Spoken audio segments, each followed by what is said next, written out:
Mental health के recovery में लोग अक्सर खुद को मोटिवेट करने में जूझते रहते हैं। पता है कि मेंटल डिसऑर्डर है, इलाज भी लेना है, पर फिर भी जो स्ट्रगल है मेंटल डिसऑर्डर के सिम्टम से वो इतनी ज़्यादा हो जाती है कि अपने को इलाज के लिए मोटिवेट करना हमेशा उतना पॉसिबल नहीं हो पाता। अक्सर लोग ऐसा पाते हैं कि इंसाइट होते हुए भी, सारी जानकारी अवेलेबल होते हुए भी कि इलाज कैसे लेना है, किस तरह का इलाज पॉसिबल है, दवाइयों के अलावा कौन से ऐसे साइकोलॉजिकल टेक्निक्स हैं जिसकी मदद से अपना डिसऑर्डर दूर किया जा सकता है, फिर भी लोगों को काफ़ी स्ट्रगल का सामना करना पड़ता है जिसकी वजह से उनका जो डिसऑर्डर है वो समय के साथ दूर नहीं होता। वैसे तो कई सारी मानसिक बीमारियां क्रोनिक नेचर की होती हैं, मतलब उन बीमारियों का नेचर ही ऐसा होता है कि वो अक्सर लंबे समय तक टिकी रह जाती हैं और एक पेशेंट कितना भी एफर्ट ले थोड़ा बहुत रिकवरी ला पाता है और कुछ लोगों के लिए ये रिकवरी काफ़ी ज़्यादा भी हो पाती है। तो लोगों का जो रिकवरी रेट है, खुद को ठीक करने का जो परसेंटेज है वो वेरी करता रहता है। कुछ लोग शुरुआती स्टेजेस पर अच्छा रिकवर कर जाते हैं पर लेटर स्टेजेस पर ज़्यादा अच्छा रिकवरी नहीं दिखाते। तो वहीं इसके उल्टे कुछ लोग शुरुआत में तो इतना जल्दी रिकवर नहीं करते पर धीरे धीरे अगर वो लगे रहें, प्रयास लेते रहें, तो वो बहुत अच्छा रिकवरी लेटर स्टेजेस पर दिखाते हैं। तो चाहे बीमारी क्रोनिक हो या क्रोनिक ना हो, फिर भी लोगों को सिम्टम्स के वजह से कई तरह के स्ट्रगल्स करने पड़ते हैं जिसकी वजह से मोटिवेट होते हुए भी वो अपनी बीमारी को जल्दी दूर नहीं भगा पाते। कई बार तो पेशेंट को खुद को भी लगता है कि बहुत आसान है जिससे कि मैं रिकवर कर सकता हूँ, तरीके मेरे सामने हैं, थेरेपिस्ट मेरे पास अवेलेबल है, बेस्ट से बेस्ट डॉक्टर्स की हेल्प मौजूद है, पर फिर भी रिकवरी हो नहीं रही, फिर भी रिकवरी के लिए बहुत संघर्ष करना पड़ रहा है। तो ऐसे में ये लोग पाते हैं कि इनके अंदर अच्छा खासा मोटिवेशन होते हुए भी रिकवरी आसान नहीं हो पाती। अब होता यह है कि कई सारे प्रयास लेने के बाद कई लोग बड़े हताश हो जाते हैं। वो अपना जो एफर्ट है मेंटल डिसऑर्डर से रिकवरी में उसे कम कर देते हैं, क्योंकि जब लगता है कि मेंटल डिसऑर्डर दूर नहीं हो रहा, बड़े सारे प्रयास ले लिए फिर भी ये बीमारी दूर नहीं जा रही, दवा भी ले ली, कई तरह से अपने ऊपर साइकोलॉजिकल वर्क किया, कई तरह से खुद को समझाया, अपनी रैशनल थिंकिंग को डेवलप किया, पर फिर भी सिम्टम्स पूरी तरह से नहीं जा रहे। एक्सपेक्टेशंस भी बहुत ज़्यादा होती हैं कि भाई थोड़े से प्रयास से ज़्यादा रिलीफ मिलना चाहिए, पर ऐसा नहीं हो पाता कि अच्छा खासा रिलीफ मिले। तो ऐसे में एक पर्सन के जो एफर्ट्स हैं वो कमज़ोर पड़ जाते हैं और एफर्ट्स कमज़ोर पड़ने की वजह से, अच्छा रिजल्ट ना आने की वजह से कहीं ना कहीं एक पर्सन सिम्टम्स को तो ज़्यादा एक्सपीरियंस करता रहता है, नेगेटिव थिंकिंग, इरेशनल थिंकिंग तो उसकी बढ़ती जाती है, पर उसका रिकवरी रेट स्लो हो जाता है। ऐसे में उसके अंदर खुद को ठीक करने की इच्छा तो रहती है, पर उसके प्रयास जो हैं वो अपनी बीमारी को ठीक करने में उतने अच्छे नहीं लग पाते जितना कि शायद बीमारी के शुरुआती स्टेजेस में थे, या शायद बीमारी के पूरे प्रोसेस के दौरान किसी एक टाइम पर थे जब उसने इलाज लेना शायद शुरू किया था। क्योंकि जब एक पर्सन डिप्रेशन में जा रहा है, ओसीडी में जा रहा है या एंजाइटी डिसऑर्डर से सफर कर रहा है, तो शुरुआत में इन मेंटल सिम्टम्स का जो लोड होता है, इसका जो इम्पैक्ट होता है इतना स्ट्रांग होता है कि एक पर्सन पूरी तरह से मोटिवेटेड नहीं हो पाता अपने को ठीक करने के लिए। और धीरे धीरे जब वो दूसरों की सलाह लेता है, दूसरों से सपोर्ट लेता है, डॉक्टरों से भी सलाह लेता है, बीमारी के बारे में पढ़ता है, इलाज के बारे में पढ़ता है, तो थोड़ा बहुत वो मोटिवेट होने लगता है जिससे कि वो अपने एफर्ट्स ले पाता है। पर अगर ये एफर्ट्स सही से काम ना करें तो फिर से हताशा आ जाती है। तो इस तरह से एक पेशेंट के एफर्ट्स कभी तो बहुत ज़्यादा हो जाते हैं तो कभी ये एफर्ट्स बहुत कम हो जाते हैं। ऐसे में पेशेंट अक्सर एक तरह की दुविधा में फंसा रहता है। एक तरफ वो खुद की मदद भी करना चाहता है तो दूसरी तरफ वो इतना हताश हो जाता है कि वो ज़्यादा नेगेटिव सोचने में ही लगा रहता है।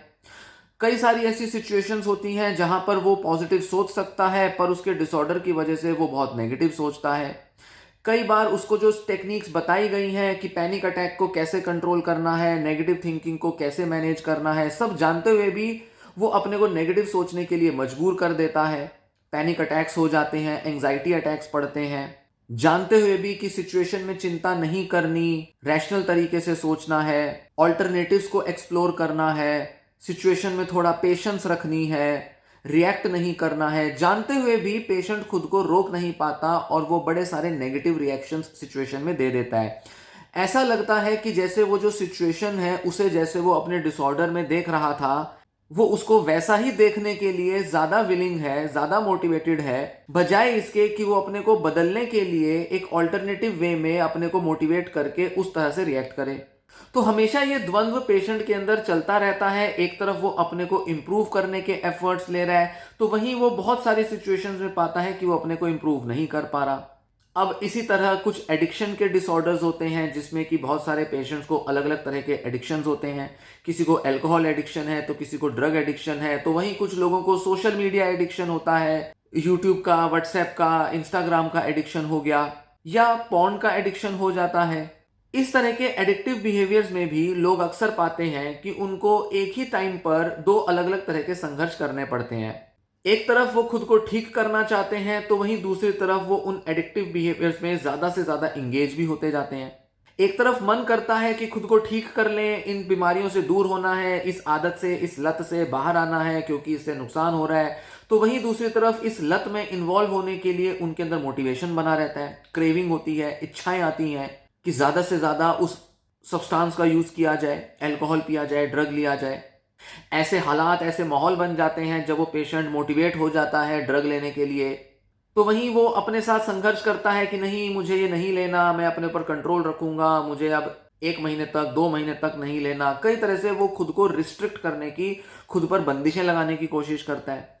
तो देखने में क्या आता है कि पेशेंट के अंदर एक ही टाइम पर ये दोनों अलग अलग मोटिव्स काम कर रहे होते हैं। नेगेटिव सोचने के लिए मजबूर हो जाना, नेगेटिव सोचने की तरफ मोटिवेटेड रहना, सिचुएशन में खतरा दिखाई दे रहा है तो उसमें खतरा देखना, सिचुएशन में अगर नेगेटिविटी दिख रही है, लग रहा है कि दूसरे मेरी परवाह नहीं करते, दूसरे मुझे प्यार नहीं देते, दूसरे मेरे को उतनी केयर नहीं करते, तो वो ज्यादा से ज्यादा ये सब देखता भी रहता है, इस तरह से यकीन करता रहता है। तो वहीं उसे डॉक्टर्स ने कहा, थेरेपिस्ट ने कहा कि इस तरह से मत सोचो, ऑल्टरनेटिव मैनर में सोचो, एविडेंस ढूंढो कि कैसे तुम देख सकते हो कि लोग तुम्हें पसंद करते हैं, लोग तुम्हें वैल्यू देते हैं, ये सब पर भी ध्यान दो। पर पेशेंट पाता है कि नहीं, उसके साथ जो नकारात्मक अनुभव है वो तो बहुत ज्यादा हो रहे हैं, इसलिए उसको नकारात्मक तरह से यकीन करने में ज्यादा मोटिवेशन मिलता है। तो वहीं वो कई बार ऐसा पाता है कि इतनी नेगेटिविटी हो गई, इतनी ओवर थिंकिंग हो गई, ऐसे में मुझे कुछ अपने लिए पॉजिटिव सोचना पड़ेगा, रैशनल सोचना पड़ेगा। तो जब वो थेरेपी की एक्सरसाइजेस करने लगता है, तब वो पाता है कि उसका जो नजरिया है वो बदल रहा है। तो हमेशा पेशेंट जो है वो इस तरह के दोनों कॉन्फ्लिक्ट से जूझता रहता है, और जो पूरी जो रिकवरी है वो इन्हीं दोनों मोटिव्स के बीच होने वाले बैलेंस या इम्बैलेंस का नाम है। मतलब जब नेगेटिविटी की तरफ जब उसका मोटिवेशन जब स्ट्रांग होगा, तो पेशेंट अपने को बहुत ज्यादा डिस्ट्रेस में जाता हुआ, बहुत ज्यादा लाचारी का अनुभव करता हुआ पाएगा। पेशेंट ऐसा पाएगा कि सब कुछ पता होते हुए भी, सब कुछ जानकारी उसके हाथ में होते हुए भी वो अपने को बुरा बनाया जा रहा है, बुरा महसूस किया जा रहा है। तो वहीं कई बार उसका जो मोटिवेशन है खुद को बेहतर करने का, वो इतना स्ट्रांग होगा कि पेशेंट पाएगा कि मेरे अंदर बहुत रिकवरी हो रही है, मेरे अंदर बदलाव आ रहे हैं। कई बार ये जो पॉजिटिव चेंज आता है ये इस वजह से आ जाता है क्योंकि पेशेंट किसी नए थेरेपिस्ट से मिला, कोई नई तरह की किताब पढ़ ली, कोई नई तरह के यूट्यूब पर वीडियोस देख लिए, कोई ऑडियो बुक सुन ली, तो पेशेंट के अंदर जोश आ जाता है और वो कई दिनों तक अपने ऊपर वर्क करता हुआ अपने को एक पॉजिटिव माइंडसेट देता है। फिर वहीं किसी वजह से ट्रिगर्स आ जाते हैं, लाइफ के हालात बिगड़ जाते हैं, पेशेंट पाता है कि वो बहुत ही नेगेटिविटी की तरफ चला गया। तो ऐसे में जरूरी होता है कि पेशेंट अपने ऊपर जब वर्क करे, अपने को जब अंडरस्टैंड करे,